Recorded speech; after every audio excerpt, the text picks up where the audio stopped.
Silver Spoon woke up feeling groggy, her senses still blurring by whatever it was that had been in those cups. She was vaguely aware of a well-lit circular room with lots of metallic objects casting glimmer of reflections everywhere. So it's a play, right? Why are they pouring like real tea into cups? Because it's all part of the plan. They're method acting. I don't know. Okay. Authentic. It's like there's that scene in Birdman where Norton, what the fuck's his name? I don't know, the skinny guy. He gets mad because they replaced his stage vodka with water and not actual. She tried moving her head, but found to her great shock and surprise that she could not. The sudden panic she felt helped clear her senses in a matter of moments, and her sight quickly returned to her. Fear gripped her when she found she could not move her legs, except for the front left one, which she could move slightly. It felt as if some metallic bands anchored them to the ground, and something was likewise keeping her from closing her eyes. The taste of iron filled her mouth, since it was being held open by some sort of cylinder. Her tongue rested inside of the cylinder, and she could move it about freely, a fact she capitalized on as she explored the inside. It wasn't solid by any means. It felt more like a frame that held a basic cylindrical shape, but she couldn't bite down into it or spit it out.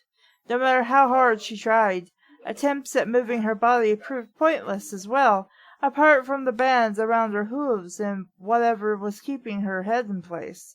Something was pulling her up around her middle, so she couldn't slouch down either. Realizing she couldn't get out of the predicament on her own, she looked around the room as best she could.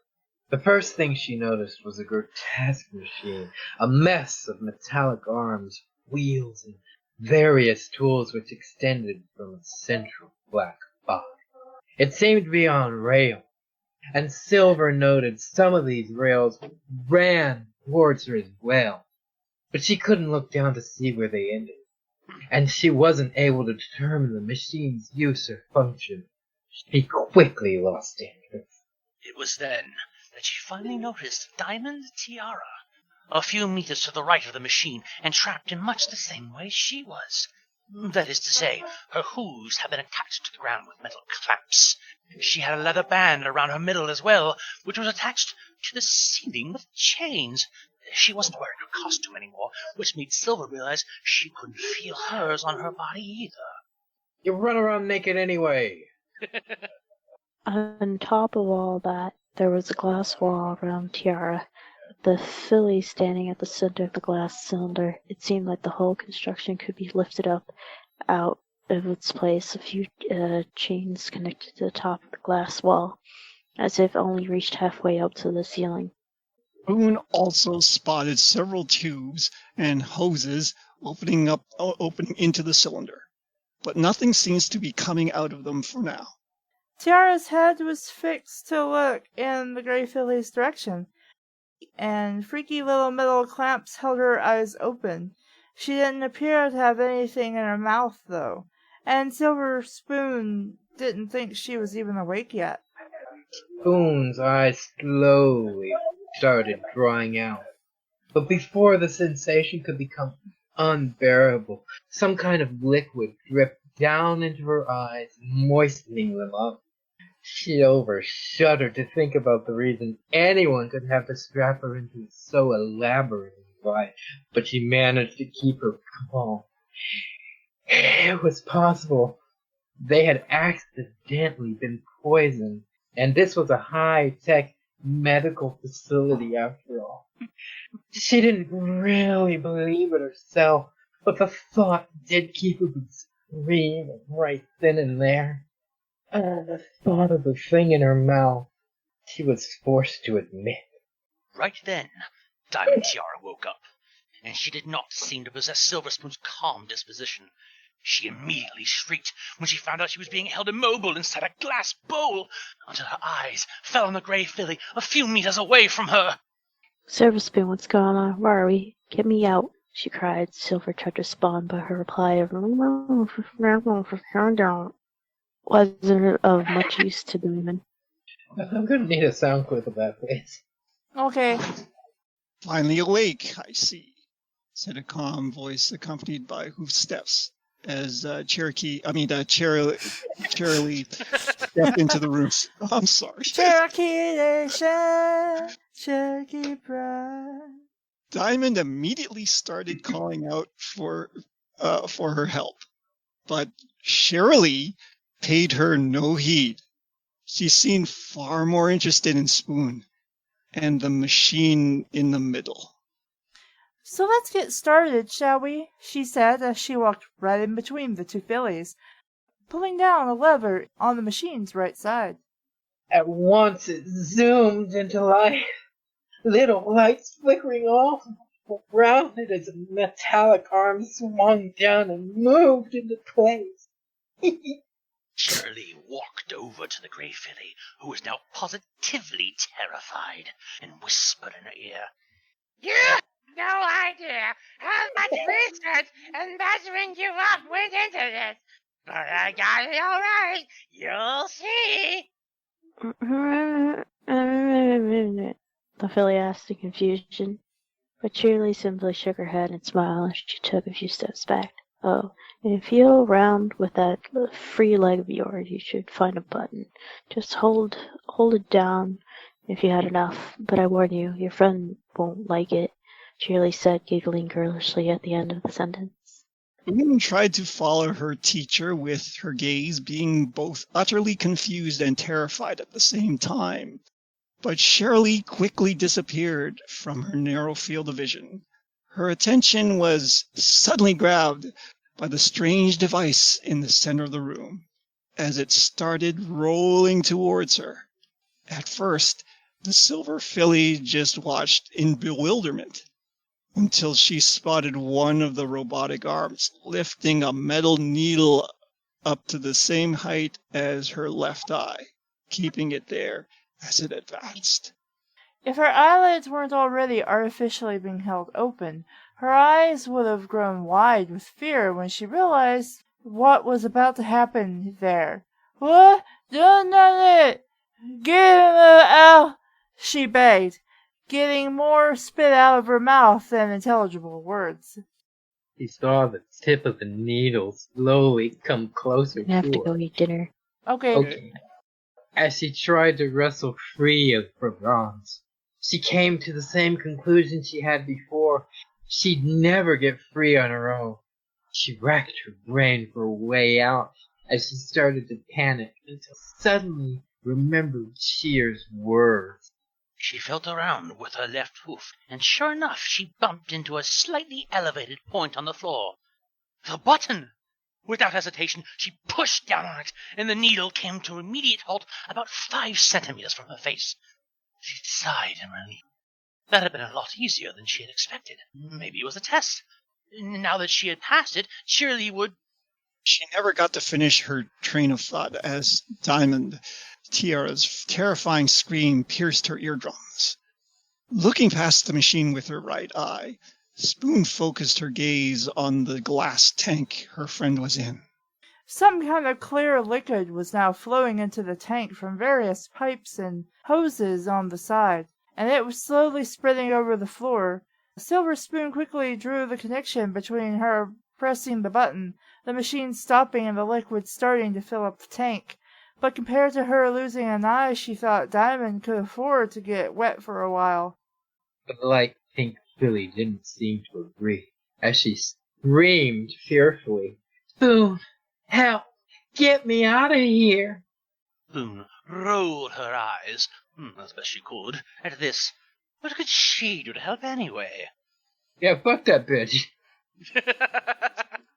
The level of the water in the tank kept rising, and as it finally got high enough to touch the bottom of Diamond's legs, Silver Spoon realized her mistake. She watched in horror as her friend screamed in pain.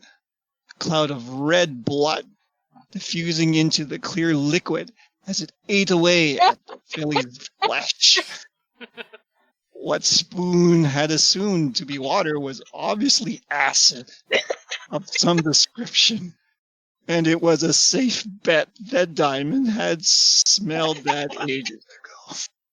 The corrosive liquid continued to pour into the glass tank, chunks of flesh already coming loose from just above Diamond's hooves as they got soaked in it. The white of bone became visible quickly, and Tiara screamed and begged for Cheerilee or Spoon, or any pony really, to please make it stop. Okay, I love the fact that Dave is just giggling like a madman at this.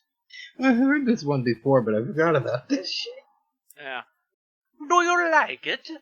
They use that stuff to clean carcasses. You know, get some nice skeletons for the display in the classroom. Silver heard her teacher say from behind her. She reluctantly looked at the needle still suspended in the air in front of her and took a deep breath. Summoning all her courage, and with tears rolling at the corner of her eyes, she slowly slid off. At once the machine buzzed to life again, and the flow of acid into the glass tank stopped.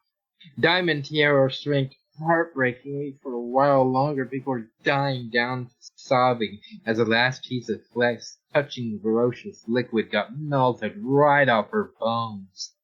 She had nothing but bone left up 2 centimeters from her hoof up, and a small stream of blood was flowing down into the acid from a frayed and disfigured stump of meat just above it.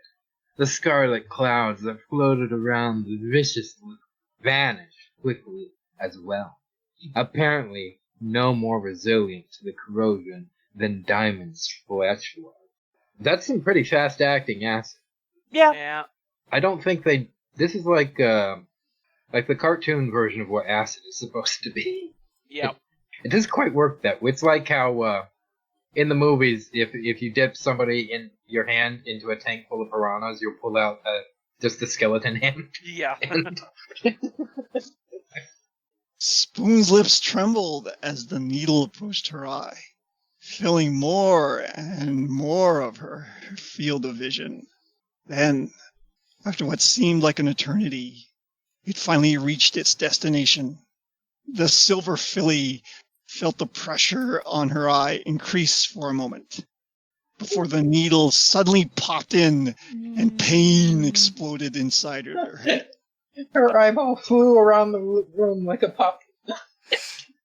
She let out an unintelligible, garbled scream as pain receptors she never imagined existed bombarded her mind with warning signals, telling her something was wrong, not knowing or caring about the fact that she was powerless to do anything about it. The left side of her vision first colored red and then suddenly winked out as half of her world darkened forever. Silver Spoon momentarily forgot her pain, as she wondered why she had never realized how much her sight meant to her until that moment. Tell me the needle is just, it's like a forensic needle, and it's just going to start pouring acid into her brain. Oh no, it's much better than that. Go ahead. Go ahead. Great. Okay. Agony once again washed over her as 2 little hooks sprung out of the tip of the needle, anchoring themselves into her eyeball. The needle started to spin around, and Silver almost threw up right there as she felt her eyes started to turn within it. Her hoarse cries echoed throughout the room as the device spun its appendage around faster and faster, winding her optical nerves up like a bored child would a piece of string. The painful sensory overload was too much for little filly to bear, and shame got added to her torment as she lost control of her flab. The needle suddenly drew back, taking her eye with it as she felt warm blood drip on her cheek. She wanted to scream, to push her hoof against the now empty socket, but her stomach protested so much that she needed all her willpower not to throw up all over herself. And even It's already a mess. yeah, and even her left leg was too restricted to get the hoof all the way. He panted heavily into the metal cylinder as sweat dripped down into her body, and the machine withdrew slightly, holding up the skewered eye that had once belonged to her like a trophy. At that point, Silver Spoon noticed Diamond, Tiara, looking at her from the corner of her eye, and her friend looked even more sick to the stomach than she was feeling herself. But the silver filly saw yet another emotion in the pink filly's eyes: hope and gratefulness. She reminded herself that her suffering might yet save her friend, as perhaps Cheerilee would let Tiara go if she just persevered.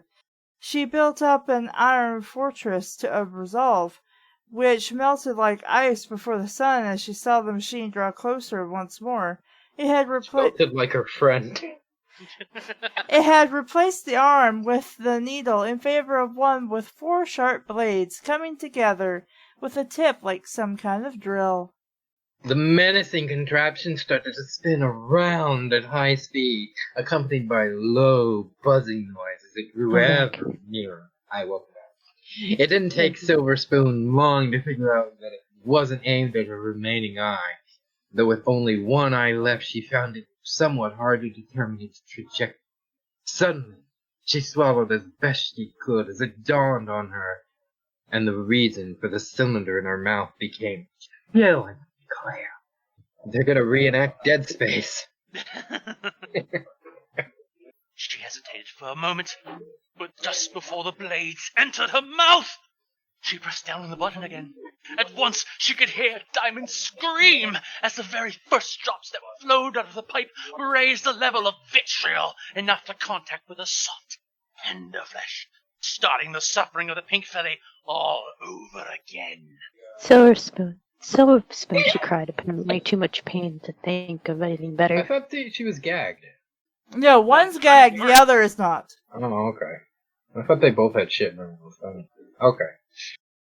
Silver Spoon cried clear tears right from her right eye and bloodied ones from her sock. She cried poopy tears of blood flowing down her feces. Okay. As she sobbed, Silver, Silver. You don't have to actually eat your fist, Nora. Oh. No, don't do it. Over and over, shaking disgust at her own perceived cowardice. Did you actually eat your fist? No, I just covered it. Oh, okay. Well, isn't Diamond already dead? I mean, she No, had not yet. either way. I know in the story she hasn't died, but she's not living past this point, right? The other one might as well just hold on because Diamond's gone. Like, she had both her legs eaten off by acid. She's basically just a throw pillow now. And she's still bleeding out. She's gone. She's already gone. Okay, we stop looking for logic in the shock fig, okay? Okay. But that's the whole point of my show, is to teach you how to write better. You're teaching me? Well, the audience in general. It's a universal you. Oh, okay. It's the royal you. But as Diamond's flesh slowly got consumed by the vicious agent, it became clear that Cheerilee had a few more tricks up her sleeve.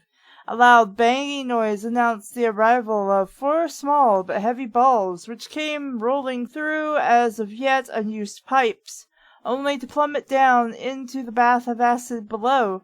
The deceptively innocent-looking liquid splashed up around them, raining down upon the purple and white maned pony from every direction.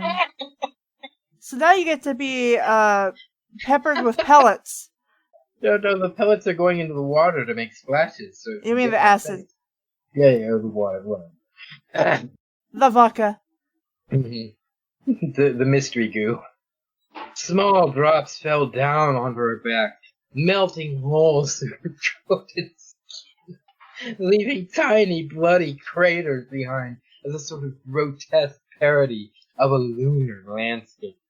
At the same time, a bigger wave of the stuff crashed into her right flank, her cutie mark melting away as the vitriol dug into her bloody blisters, boiling up around the edge of the wound. We like alliteration. She instantly felt an extreme burning sensation in her left shoulder as well, but by far the worst was the splash that hit her right in the face. She shrieked like a banshee as it burned into her right cheek, exposing muscles and white bones, and offering a view of the inside of her mouth. In a matter of minutes, her appearance changed from a cute filly into kind of a monster, with half of her face missing, the rest of her body covered in bloody blisters, craters, and sores. Not quite unlike how some ponies might picture a zombie.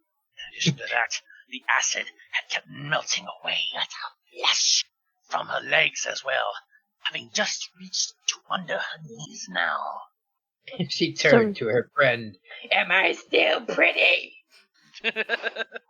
Silver Spoon couldn't bear any longer and pulled her hoof off the button, determined to never press it down ever again, no matter what the cost. She swallowed the fact her fear. Dave, on top of this being a shock pick, she's like 8 in this story, okay? She doesn't know. 8 years old is adult for horse. Okay, now we need to wait for Dave to stop laughing. No. She swallowed back her fear as the blade started spinning again and approached her. She had liked the name of her character in the play, Silver Tongue, as that was exactly how she viewed herself. She had always thought she had a knack for using words to suit her own purpose and would perhaps have gone far in the diplomacy business or something like that one day. She thought likely that Cheerilee knew this as well and didn't doubt this was all some sort of sick joke to her. Well, maybe not to her. She couldn't understand her teacher's reasons or motivations, and in just a few idle seconds, she'd never be able to ask. What? She tried screaming out, but no answer ever came as the blades passed her lips. Past the lips, through the gums. Watch out. Oh, here I go. A maelstrom of cuts and slices rained down upon the tip of her tongue as the blades tore into it. Hot blood filled her mouth, slipped down her throat, and dripped down her chin as she tried to scream, but she only managed to produce a disgusting, wet, gurgling noise from the back of her throat. Her body shook, and her one remaining eye rolled back at her head as the knives continued their bloody.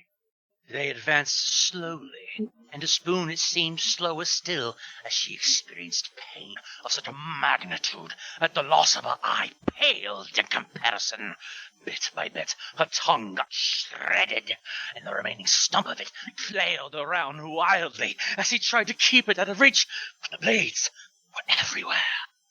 Suddenly the machine stopped and pulled back, having made mincemeat out of the very last part of Silver's tongue. The searing needles that had been poking around in her mouth turned into an intense but monotonous pain, which was only broken by the pounding sensation she felt where her tongue had once been.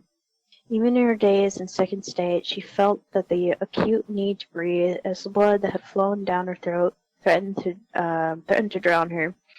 With a hacking cough and a surge of energy born from desperation, she managed to force blood up and out of her throat, making it spill out of her mouth and it cascade down her body like a waterfall. A stabbing sensation in her empty socket and pounding in her mouth. Spoon could only barely think straight anymore. It was as if pain had become her only reality, and it blocked everything else out. She tried to speak, but could produce only a low guttural sound, which would have made her envious of Diamond's constant moans and sobs, where would she stay able to consciously register them. Cheerilee noticed the lack of resistance in Silver and was thoroughly disappointed. Sure, the crying and the sounds she made were amusing, but it wasn't quite what she had been hoping for. Scootaloo had put up a better fight than that. Is Cheerilee in character? No. That should be obvious. Even if you don't know anything about My Little Ponies. She could be a torture porn actor, I don't know.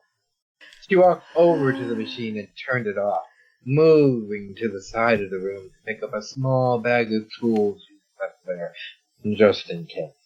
No matter how well she had collaborated on the machine, Cheerilee harbored no illusion. When it finally came down to it, she could only count on herself to get the job done. Point of order. She had other people make these machines, right? Mm-hmm. Yeah. And they did not question. It looked like a pony-shaped restraint system, and not only that, but a child pony-shaped restraint system with needles and whirling blades. This is about as dumb as the guy who made the dick blade for that 70. Yeah, that's what I was about to use that excuse. It's performance art. Kind of guy pisses into a glass and drinks it on stage. Okay. Anyway, she took out a hammer and a chisel and put them down next to the only semi-conscious silver spoon. In the absence of any digits, such as the ones Griffins had, ponies had to find a different way to hold a chisel in place as they swung the hammer. The solution came in the form of a metal shoe, which extended past the hoof and had a hole in the tip, which could hold the chisel in place. Typically, the chisel and the shoe were made in such a way that the thicker part of the chisel, where the hammer hit, couldn't fit through the hole. Cheerilee slipped on the heavy shoe, put the chisel through the hole with her teeth before grabbing hold of the hammer in the same way. She positioned the chisel carefully, aiming right above the filly's right hoof, just under the metal band, holding her right leg in place. With a great swing, she brought the hammer down, driving the tip of the chisel into the filly's leg, scraping up against her hoof from above. Silver Spoon, who had been apathetically floating in the sea of pain until now, suddenly let out a piercing, if garbled, shriek as her remaining eye flew wide open. More of her blood started spilling onto the floor, and Cheerilee grinned as best she could while holding onto the hammer.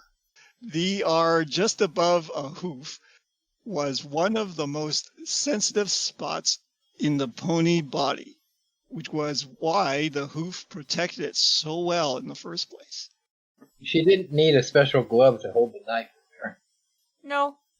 Okay. Go ahead.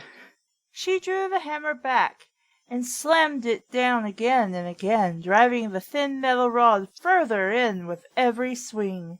The yelps and cries from the filly excited her further and further, and she began to have trouble keeping the hammer in her mouth because her body trembled so.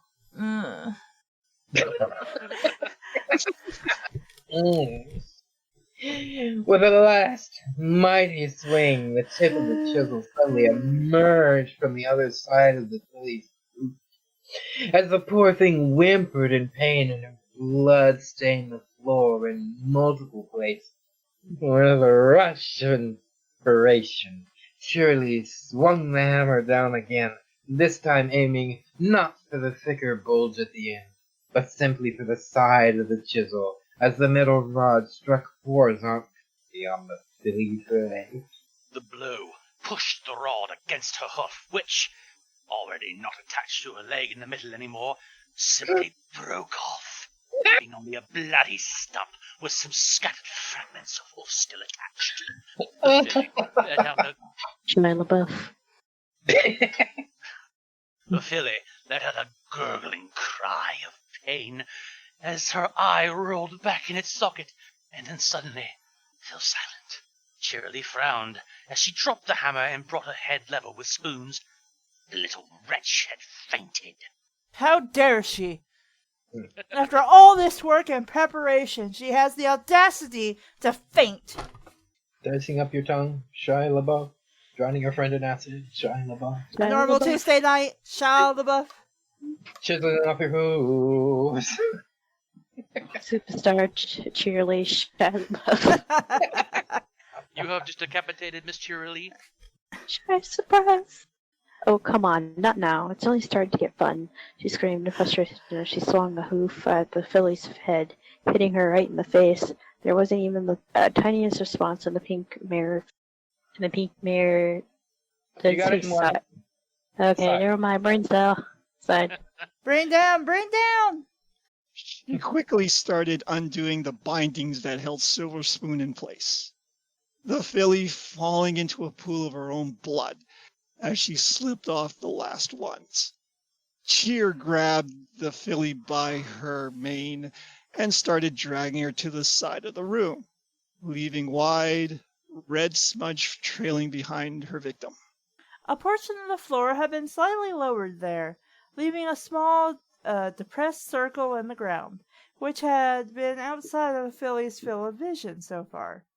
Nonchalantly, she threw the filly into the circle. Yeah, just kind of toss. I don't really care.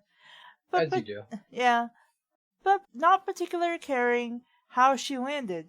She fell down in a crumpled heap in the center and remained there motionlessly, except for the slight heaving of her chest with every breath.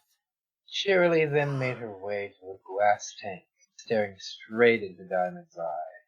Not completely sure if they still had the use of her right eye, the acid having taken a heavy toll inside of her face. Will you let me go? The filly managed to say hoarsely, obviously reaching, nearing the end of her strength. A horse is a horse, of course. Cheerilee smiled her kindest smile. But of course I'll let you go, and Silver Spoon as well. Only if you can reach her. She broke into a grin as she walked to the wall, pulling down one of the levers there. Once several holes opened in the floor inside the glass walls, draining away the liquid inside. Once it was mostly gone, she pulled another lever. The glass circle got lifted up off the ground until there was enough space underneath for a pony to walk upright.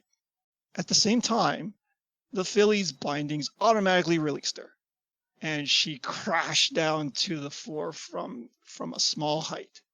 Her legs, bare bones up to her knees, couldn't support her weight and snapped in two. Sharp fragments of bone jumping away as the pitiful remnants of her lower legs fell away to the sides. As luck would have it, the sharp shards of her right leg buried itself in Diamond's side as she fell onto it. And for the 100th time that evening, Tiara howled in pain, even while trying to overcome the shock of breaking all of her legs at once. After that point, I don't know if that would be painful, like after you have all the flesh and nerves and shit ate off of your... She's already dead. Anyway, as the little stump she had left hit the ground, the small layer of acid still there started biting into her stomach. But that pain paled in comparison to what Diamond Tiara had already been through, and she paid it almost no heed as she tried to bite back the agony she was already in. These ponies are really resilient. Yep. Well, you gotta be for a gorefic. Well, I mean, I watch those slasher movies. I love the teenagers that get all bushed up, and they fold like paper.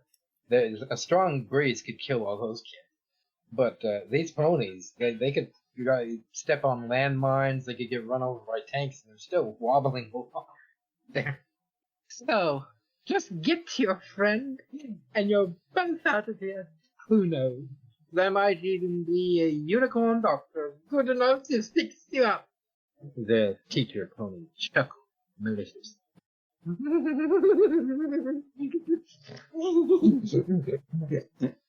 Tiara tried to get up, but as soon as she attempted, the rest to rest any weight on those jagged shards of bone now sticking out from her considerably shortened legs, she fell right back down again, panting more heavily than a mare in labor.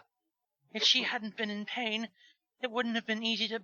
Even if she hadn't been in pain, it wouldn't have been easy to balance on the stumps of bone at all. For a moment she thought of giving up right then and there, but she was instantly reminded of the bravery her friend had shown every time she refused to push down the button any longer. She owed it to her to at least try. It was a few meters to the pit in the ground. So the light pink filly started to lift her little legs over her head, trying to drag her body forward.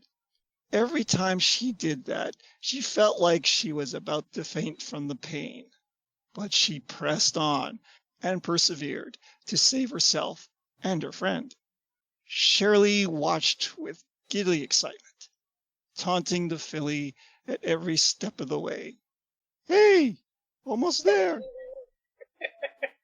What's taking you so long? Come on, pick up the pace," she said, laughing. I imagine, is it Diamond Tiara? Yes.